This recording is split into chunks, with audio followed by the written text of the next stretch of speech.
Imagine being surrounded by people, friends laughing, conversations buzzing, life unfolding around you, and yet you feel invisible, as if you're quietly vanishing in a crowd.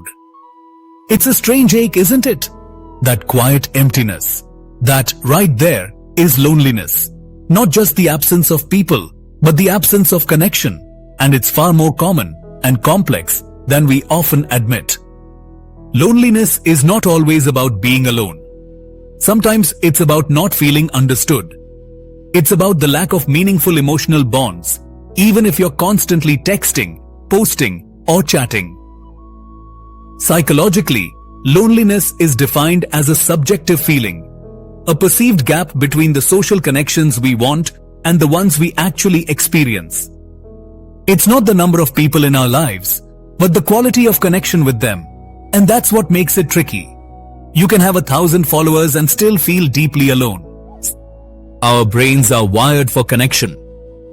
From an evolutionary standpoint, being part of a group increased our chances of survival. That deep-seated need for belonging is still etched in our neural circuits. When we feel lonely, it's our brain signaling that something vital is missing. Just like hunger tells us we need food, loneliness tells us we need social nourishment.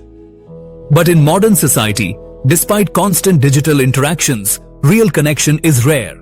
We scroll endlessly, but rarely feel seen. We reply with emojis, but rarely feel understood. Psychologically, loneliness activates the same brain regions as physical pain. That's right. Studies using fMRI scans show that social rejection or isolation triggers activity in the anterior cingulate cortex, the same area involved in processing physical pain. This overlap explains why loneliness hurts, not just emotionally, but biologically. It's not just in your head, it's in your entire being. Now, chronic loneliness can wreak havoc on our mental and physical health. Prolonged feelings of isolation are linked to increased risks of depression, anxiety, poor sleep, high blood pressure, and even reduced life expectancy. It can impair immune function, slow down recovery from illness, and increase inflammation in the body. In fact, some researchers suggest that long-term loneliness can be as harmful as smoking 15 cigarettes a day. It's that serious. But here's the deeper question. Why do some people feel lonelier than others, even in similar situations? Part of the answer lies in individual psychology. Personality traits like introversion, low self-esteem, or high neuroticism can make people more prone to feeling isolated. People with a history of trauma or insecure attachment styles may also struggle to form deep connections, even if they crave them. Loneliness often feeds on itself. When you feel disconnected, you may withdraw further, fearing rejection or judgment, which then deepens the sense of isolation.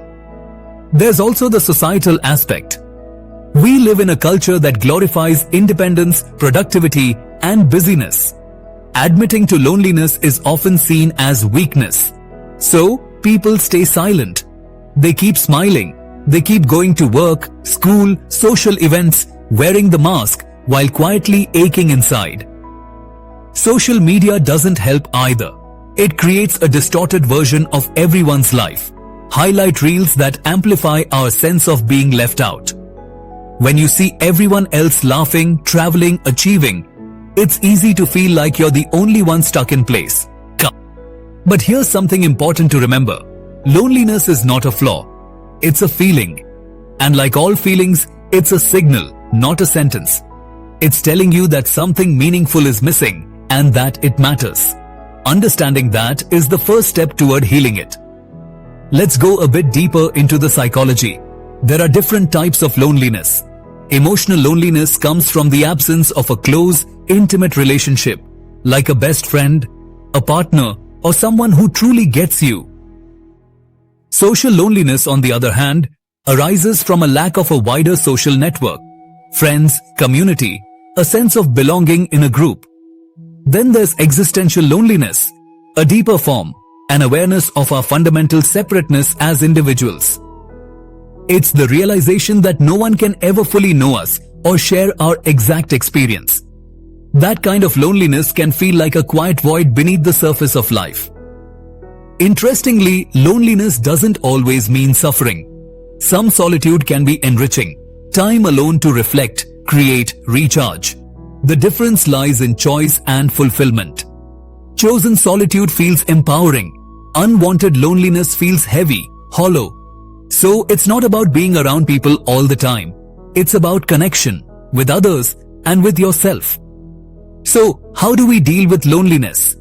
How do we bridge that painful gap? One of the first steps is acknowledging it without shame.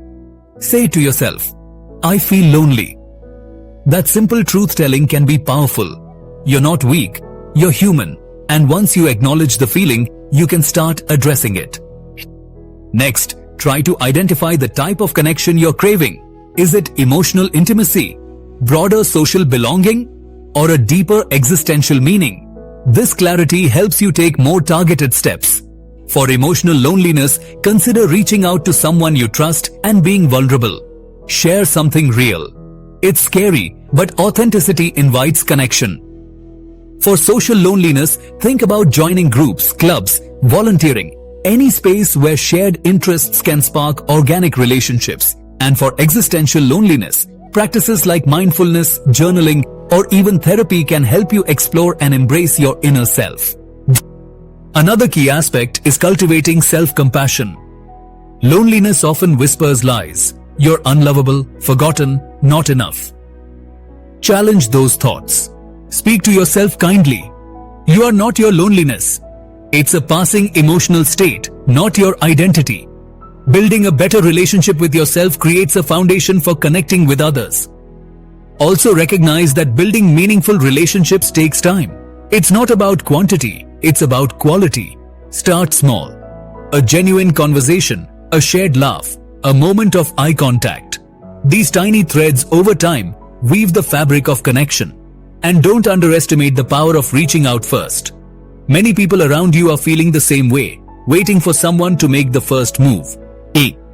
Let's touch on technology again. It's a double-edged sword. While it can create disconnection, it can also be a bridge. Use it intentionally. Instead of passively scrolling, actively message someone. Set up a video call. Share something meaningful. Technology is a tool. It depends on how we use it. And finally, seek professional help if the loneliness feels too deep, too overwhelming.